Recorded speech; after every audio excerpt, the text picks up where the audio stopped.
The Lives of the Saints by the Reverend Alban Butler. Taken from the 4th edition published in 1954. January 9th. Pauline Marie Jericot, founders of the Association of the Propagation of the Faith.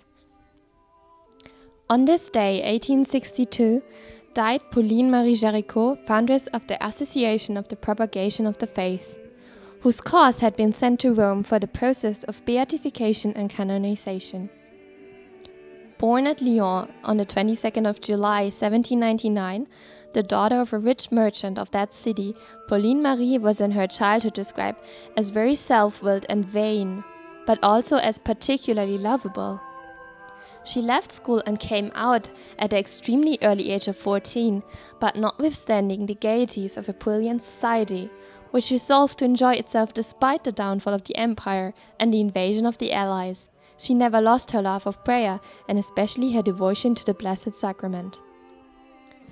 A severe accident followed by a nervous illness prevented her from carrying out the wishes of her parents and marrying a youthful suitor, who is somewhat quaintly described as fulfilling all the requirements of an idealistic maiden. Charles Surface or Miss Austen could scarcely have summed up the qualifications of the gentleman in a more detached manner. When convalescent, Pauline Marie made a pilgrimage of thanksgiving to Fourvière, the Hill of the Martyrs, near Lyon, where after Holy Mass and the church she consecrated herself to Our Lady. A sermon that she chanced to hear in the church of Saint Nizier, Lyon, not long after her recovery, gave her still further to think. It was a discourse on vanity from Père Wurtz, S.G., and it certainly made one convert. When such a change is brought about, a sort of illumination enters the soul, showing, as it were, in contrast, what is the true and abiding good compared with what is, at best, merely passing and unsatisfying. From henceforth, Pauline Marie's ruling idea was the conversion of souls at home and abroad by means of prayer, self-sacrifice and labor. She had always exercised a great influence over her brother, Phileas, and now she had the great happiness of seeing him ally himself with her ideal. This young man renounced a career in the world and entered the College of Foreign Missions in Paris, where he was subsequently ordained priest. One of the first labors of this remarkable woman was the institution of a sort of union of pious girls of the poorer class, known as les Réparatrices du Sacré-Cœur de Jésus. The Voltairian spirit of the Revolution, silenced for the most part by the roar of battle and the acclamations of conquest which for 10 years accompanied the blood-stained glories of the empire, broke out afresh after the second restoration of the Bourbons, and the Catholic revival which accompanied that event was confronted by a great deal of opposition of the most irreligious and aggressive kind. The humble members of the Union pledged themselves to prayer for France and to make reparation by their piety for the daily countless insults offered to the majesty and goodness of our Holy Redeemer. Soon, and at the suggestion, it seems, of the zealous foundress herself, sums of money began to be collected weekly for the missions of the East, mainly those of China, which after years of comparative neglect, owing of course to the upheaval of Europe which followed the events of 1789, were now coming into favor again with the faithful in several countries. The raising of these contributions, which soon amounted to a very considerable sum, was really the first commencement of the Association of the Propagation of the Faith. But so careful was Pauline Marie to conceal her initiative in the matter, that when the association was formally established in Paris on the 3rd of May 1822, her name did not even appear on the list of members, and she was never recognized as foundress during her lifetime.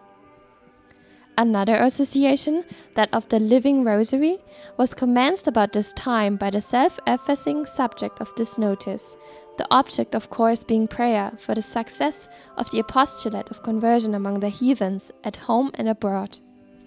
Pauline Marie must be regarded as one of the chief modern pioneers of women's work in the social services connected with the Church.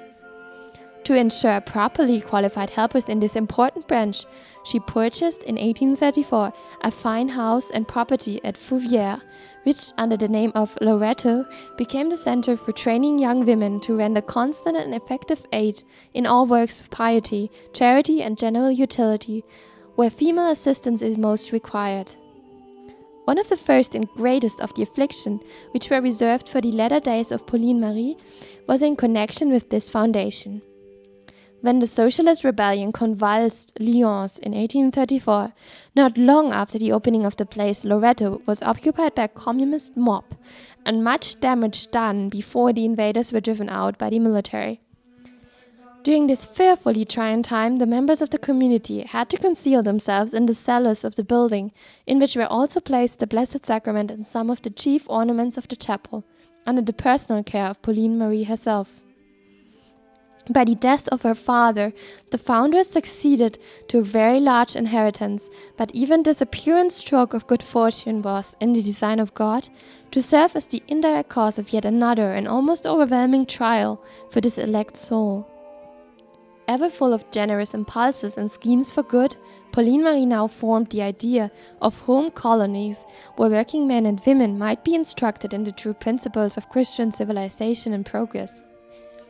Unfortunately, she not only took in her confidence, but also imprudently confided the bulk of her property to a plausible adventurer, and before long nearly the whole amount was lost.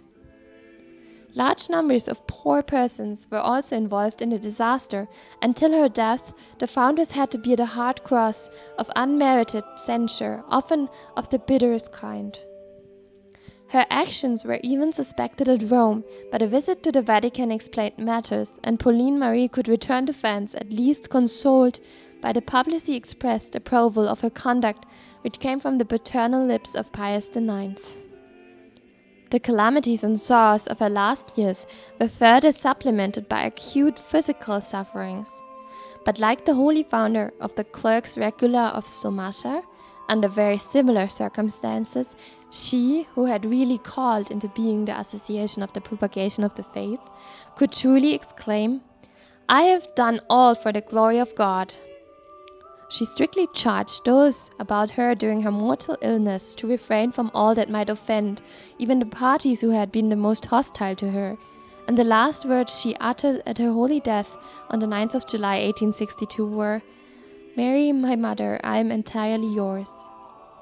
She was interred beside her parents in the cemetery at Lyons, but in 1889 her venerated remains were placed in the chapel of St. Francis Xavier in the church of St. Polycarp, a resting place in every way appropriate, in view of the unvaried missionary seal of the Apostle of the Indies, and of her who might well be called his spiritual daughter.